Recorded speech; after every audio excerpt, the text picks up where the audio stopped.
நம்முடைய வாழ்க்கை முறையே கோவிலை வச்சுதான் அமைஞ்சிருக்கு. மதுரை, காஞ்சிபுரம் இத்தியாதிகளான கோவில்லாம் எப்படின்னா இந்த கோவிலை வச்சு நகர நிர்மாணம் ஆயிருக்கு. மதுரைக்கு ஆலவாயின்னு ஒரு பேரு, சம்ஸ்கிருதத்துல ஹாலாஸ்யம்னு பேரு.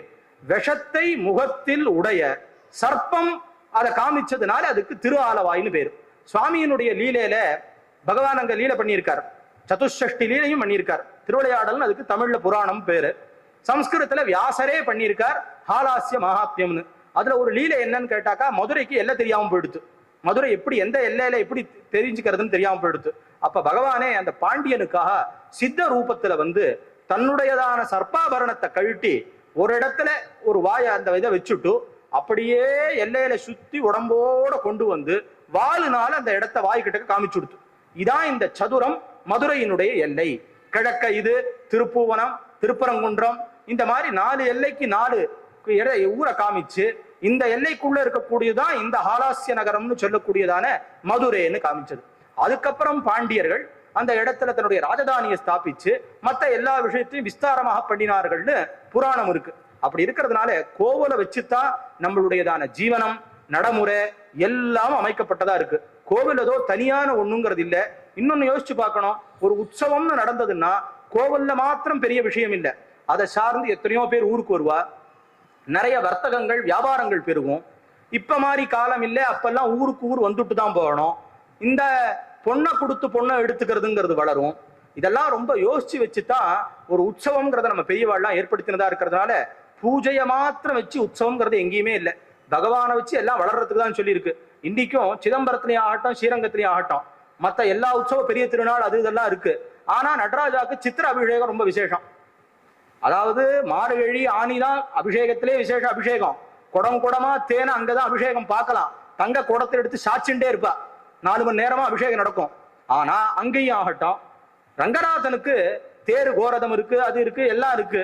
ஆனா அந்த சித்திர தேர் ஒரு விசேஷம். காரணம் என்னன்னு கேட்டாக்கா, நமக்கு வசந்த ருத்து ஆரம்பம். இந்த பயிர் போக்குவரத்தெல்லாம் நன்னா எல்லாத்தையும் புஷ்பிச்சு கொடுக்கக்கூடிய நேரம். அப்ப வந்து அறுவடை முடிச்சு இருக்கிறது பகவானுக்கு அர்ப்பணம் பண்றது.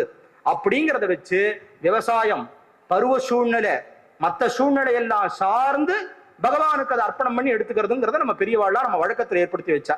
நம்ம கிட்ட இருக்கக்கூடிய பண்டிகை பருவம் எல்லாத்துக்கும் ஆயுர்வேதத்துல ருத்து வித்யா, ருத்து ஆகார விஷயங்கள், இந்த சமயத்துல இந்த ருத்துவில இதை சாப்பிடணும். ஏன்னா இப்ப நம்ம சொல்றோம் ரொம்ப பனி வந்துடுச்சுன்னா ஜீரணமாக மாட்டேங்கிறது அனுபவத்துல எல்லாருக்கும் தெரியும். அது அப்ப ஆகாரத்திலே அதை மாத்திக்கணும்.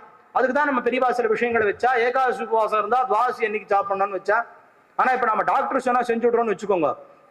அப்படி இருக்கிற காரணத்தினால இதெல்லாத்தையும் நம்ம சம்பிரதாயமே எல்லாத்தையும் நமக்கு ஏற்படுத்தி கொடுத்ததா இருக்கு. அது எதுக்கு இவ்வளவு தூரம் அடியேன் சொல்றேன்னா, கோவில்ங்கிறது ரொம்ப முக்கியம். அதுல இந்த இடத்துல சுவாமிகளுடைய தபஸுனால அம்பாளை இங்க நிறுத்தி வச்சிருக்கார். இந்த அம்பாளை உள்ள மூலஸ்தானத்துல தரிசனம் பண்ணா எனக்கு அம்பாளை பார்த்தோன்னு தோணின அனுபவம். மேல சபரி பீட்டத்துல போய் அடியன் நின்று சன்னிதானத்துல என் ஆண்டவனை தரிசனம் பண்ணா என்ன மாதிரி எனக்கு தோணுமோ அந்த அனுபவம் தோணித்து. எனக்கு இன்னைக்கு சன்னிதானத்துல சாஸ்தாவை போய் தரிசனம் பண்ணா எப்படி இருக்குமோ அந்த அனுபவம் எனக்கு அம்பாள்கிட்ட தோணித்து. எங்களுடைய ஆராதனா மூர்த்தி கமலாம்பா, கால் மேல போட்டு இருக்கிற மாதிரி ஒரு மூர்த்தி. இன்னைக்கு பக்கத்துல இருக்கிற உற்சவ மூர்த்தி தரிசனம் பண்ணா எனக்கு கமலாம்பாவே தான் பார்த்துட்டு இருந்ததா இருந்தது. அப்புறம் அடியனும் சொன்னேன், இது கமலாம்பா மாதிரி தெரியறது என்ன? அவனு சொன்னா, ஆமா இது கமலாம்பா மாதிரி தான் இருக்கு. அதனால யார் யார் எப்ப எப்படி பாக்குறாளோ அப்படி இதுக்கு அனுகிரகம் பண்றதா இருக்கு. இந்த தேவாரத்துல எல்லாம் சொல்றார், வேண்டுவருக்கு வேண்டுவதே ஈவான் கண்டாய், எப்படி நீ பாக்குறோமோ அப்படி அதுக்கு அனுகிரகம் பண்ற மாதிரி இருக்கக்கூடியவர் சுவாமி அப்படின்னு இருக்கக்கூடியதான விசேஷமான ஒரு மூர்த்தி. இந்த கோவிலுக்கும் அடியனுக்கும் ரொம்ப சம்பந்தம் உண்டு. ரொம்ப வருஷங்களுக்கு முன்னாடி இங்க ஸ்ரீதரன் இருக்கார், புத்திரம் வந்திருக்கான். அப்ப இங்க அடியன் வந்திருந்தேன். வந்துட்டு சாயங்கால நேரம் அம்பாளை தரிசனம் பண்ணிட்டேன். அப்ப யாரோ இங்க ஒருத்தர் வந்து சொல்றார், பக்கத்துல தான் சத்யநாராயணர் இருக்கார், சேவிச்சுட்டு போயிடலான்னார். இல்ல சமயம் எடுத்து கிளம்பி போகணும், நான் கிளம்புறேன். சரியா அன்னைக்கு கார்த்திகை மாசத்து தசமி, அடுத்த நாள் கைசிக்க ஏகாதசி, நன்னா ஞாபகம் இருக்கு. சரின்னு இதை இந்த இடத்துல இருந்தா வண்டியில இருந்து கிளம்பியாச்சு. கிளம்பி ராத்திரியோட ராத்திரியா ஊருக்கு போகணும். கிளம்பிட்டே இருக்கும்போது மதுராந்தத்துக்கிட்டக்க வரும்போது அந்த வண்டி ஆஃப் ஆயிடுது. மழை வேற. ஆனா பகவான் அனுகிரகம், சரியா கூட வந்தவருக்கு தெரிஞ்ச இடத்துல ஒரு மெக்கானிக் ஷாப்பா இருந்தா அது கிட்டக்கவே ஆஃப் ஆச்சு. சரி சுவாமி ஏதோ அனுப்புறோம். சரி இங்க வந்து பார்த்தது, அந்த நேரத்துல யாரும் இல்லை, அவருக்கு தெரிஞ்சது இருந்த காரணத்தினால அவர் கேட்டு பார்த்தார். கொஞ்ச நேரம் ஒரு 2 மணி நேரம் உட்காந்துருந்தோம் வண்டிக்குள்ளேயே. அப்புறம் சரியா இல்லாதெல்லாம் பண்ணி இன்னொரு வண்டி ஏற்பாடு பண்ணினான். இன்னொரு வண்டி ஏற்பாடு பண்ணி அங்கேருந்து கிளம்பி போயிட்டே இருக்கோம். விடிகாட்டால் ஆயிடுத்து, கைசிக்க ஏகாசி ஒரு, அப்புறம் உதயமும் ஆயிடுத்து. அங்க போனோம்னா அதே மாதிரி மழை பெஞ்சுட்டே இருக்கு. அந்த இடத்துக்கு போனா அதே மாதிரி வண்டி ஆஃப் ஆயிடுது. இது என்னடா இது? இப்படி இருக்கேன்னு சொல்லிட்டு சரி அங்கேயும் ஏதோ அங்கங்க பக்கத்துல தெரிஞ்சவாளுக்கு ஃபோன் பண்ணி இதெல்லாம் விஷயத்தை சொல்லி இன்னொரு வண்டி அங்கேருந்து வர சொல்லி நம்ம ஆசிரமத்தில் ட்ரஸ்ட் இருந்தா அவர்கிட்ட சொல்லி அவர் அங்கேருந்து வண்டி எடுத்துட்டு வந்துட்டு இருக்கார். வந்துட்டே இருந்து அந்த வண்டியில ஏறினா அந்த வண்டி ஆஃப் ஆயிடுது. இது என்ன சொல்ல முடியும்? இது என்ன கோ இன்சிடென்ட்ஸ் சொல்றதா இல்ல வேற என்ன சொல்றது?